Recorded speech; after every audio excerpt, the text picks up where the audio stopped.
রেজিনগরের সভা থেকে বিজেপিকে বেলাগামভাবে আক্রমণ করেন হুমায়ুন কবির। আর হুমায়ুন কবিরের সেই মন্তব্যের পর মুখ্যমন্ত্রী শুভেন্দু অধিকারী হুঁশিয়ারি দেন, তারপরেই অ্যাকশন। হুমায়ুনের হুমকি কাণ্ডে অনুষ্ঠানের 3 উদ্যোক্তাকে গ্রেফতার করা হয়েছে। বিস্তারিত জানবো, কথা বলবো আমাদের প্রতিনিধি পার্থপ্রতিম ঘোষের সঙ্গে। পার্থপ্রতিম, দেখো, তুমি দেখেছিলে যে হুমায়ুন কবিরের বক্তব্য ভাইরাল হয়, সামনে আসে এবং যার পরবর্তীকালে 2টি থানায় এফআইআর হয়, একটা শক্তিপুর থানা আর রেজিনগর থানায়। এবং গতকালকেই একেবারে বিধানসভায় মুখ্যমন্ত্রী কিন্তু এই যে বক্তব্য, সেই বক্তব্যের পরিপ্রেক্ষিতে একেবারে স্পষ্ট করে দেন যে যারা এই উদ্যোক্তা রয়েছেন তাদের কাছে পুলিশ পৌঁছাবে। এবং পাশাপাশি হুমায়ুন কবির বক্তব্য কেন্দ্র করে কিন্তু ইতিমধ্যে সমালোচনাও হয় এবং হুমায়ুন কবির এর বিরুদ্ধে একটা এফআইআরও হয়েছিল, 2টি থানায় 2টি এফআইআর হয়। এবং এর পরবর্তীকালে গতকাল রাত্রেবেলা অ্যাকশন নামে পুলিশ মুখ্যমন্ত্রী বলার পরেই আমরা দেখেছি এবং ইতিমধ্যে 3 জন গ্রেপ্তার করা হয়েছে। এই 3 জন হচ্ছেন যার মধ্যে একজনকে বহরমপুর থেকে, একজনকে শক্তিপুর থেকে এবং একজনকে রেজিনগর থেকে গ্রেপ্তার করা হয়েছে। এই 3 জন প্রত্যেকেই হচ্ছে আম জনতা উন্নয়ন পার্টি, অর্থাৎ হুমায়ুন কবিরের যে দল, সেই দলের কেউ হচ্ছে ব্লক সভাপতি, কেউ হচ্ছে অঞ্চল সভাপতি। তারা বিভিন্ন জায়গায় ছিল। এদের 3 জনের ভূমিকা কি? এই 3 জনের ভূমিকা, এরা 3 জনেই ছিল উদ্যোক্তা। অর্থাৎ 2টি জায়গায় যে সবার আয়োজন হয়েছিল, একটা শক্তিপুর, একটা রেজিনগরে, সেই 2টি জায়গায় সবার যে আয়োজন করেছিলেন সেই আয়োজক উদ্যোক্তা তাদেরকে কিন্তু গ্রেপ্তার করেছে পুলিশ। এবং ইতিমধ্যে বিভিন্ন জায়গা থেকে তাদের গ্রেপ্তার করা হয়েছে, যার মধ্যে যেটা বললাম তোমাকে, বহরমপুর থেকে একজনকে, রেজিনগর থেকে এবং শক্তিপুর থেকে একজনকে গ্রেপ্তার করা হয়েছে। এবং 2টি যে সভা হয়েছিল সেই সবার মূলত যারা যারা অর্গানাইজ করেছিলেন, উদ্যোক্তা, তাদেরকে গ্রেপ্তার করা হয়েছে। এরা আম জনতা উন্নয়ন পার্টি, অর্থাৎ হুমায়ুন কবির যে দল, সেই দলের কেউ অঞ্চল সভাপতি, কেউ হচ্ছেন ব্লক সভাপতি। ধন্যবাদ পার্থপ্রতিম। বহন করার লোক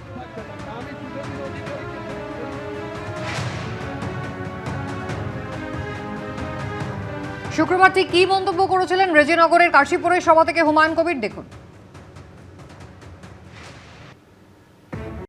আমি যেদিন ময়দানে মুসলমানদের নিয়ে নেমে যাব না, সেদিন এমন সাটা ভাঙা মাছ শুরু করব যে আপনাদের পতাকা বহন করার লোক থাকবে না। ভরতপুরে অনামিকা ঘোষ, সে ভোটে হেরেও সেখানে গিয়ে মনে করছে আমিই এমএলএ। আমি শুভেন্দু অধিকারীকে সেদিন বলেছি যে আপনি ভোটে জিতেছেন, আপনার দল জিতেছে, খুব ভালো কথা, কিন্তু মুর্শিদাবাদে আস্ফালনটা একটু কম করতে বলেন। কেস ওরকম কেস আমাদের বহুবার জেল খাটা আছে। আমি বলেছি আমার লিমিট যেদিন ক্রস হয়ে যায় না, আর মাথা যেদিন টাওয়ার গরম হয়ে যায়, সেদিন আমি ও এসপিও বুঝবো না, ও চিফ মিনিস্টারও বুঝবো না, আর কে কোথায় থাকলো আর কে কোথায় থাকলো না সব কিছু বুঝবো না। হুমায়ুন কবিরের এই মন্তব্য নিয়ে গতকাল বিধানসভায় দাঁড়িয়ে মুখ্যমন্ত্রী শুভেন্দু অধিকারী কিভাবে হুঁশিয়ারি দেন, দেখুন।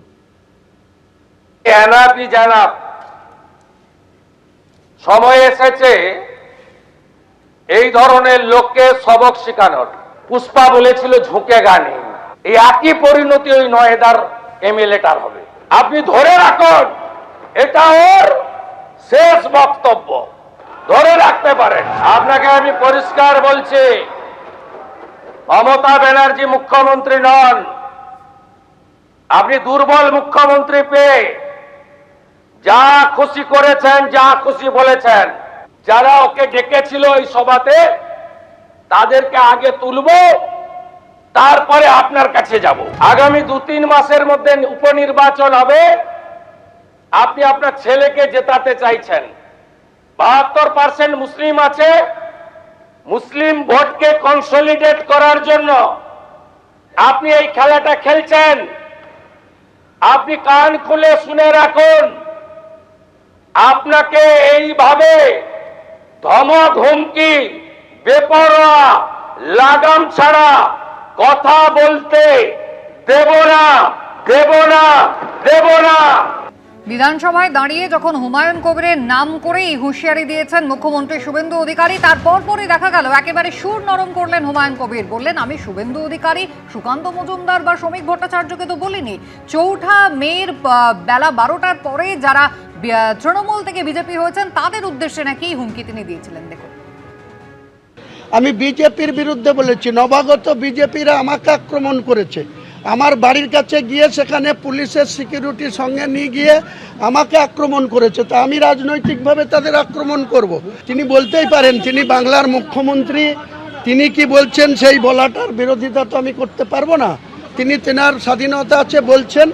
আমি আমার রাজনীতির কর্মী হিসেবে আমার যে বাই ইলেকশন হবে সেখানে আমার প্রার্থীকে জেতাতে গিয়ে আমাকে কেউ ঢিল ছুড়লে আমি তাকে রসগোল্লা ছুড়ব না। বাংলার নতুন মুখ্যমন্ত্রী বাংলার 11 কোটি মানুষকে সুশাসন দেন, সেই প্রত্যাশা নিয়ে আমরাও পরিবর্তন চেয়েছিলাম, পরিবর্তনের মুখ্যমন্ত্রী হয়েছে। কিন্তু সারা রাজ্যের সঙ্গে মুর্শিদাবাদের রেজিনগরকে যদি আলাদা ট্রিটমেন্ট করে, নওদাকে যদি আলাদা ট্রিটমেন্ট করে, বেলডাঙ্গাকে যদি আলাদা ট্রিটমেন্ট করে হবে, জেলে যাব কি আছে।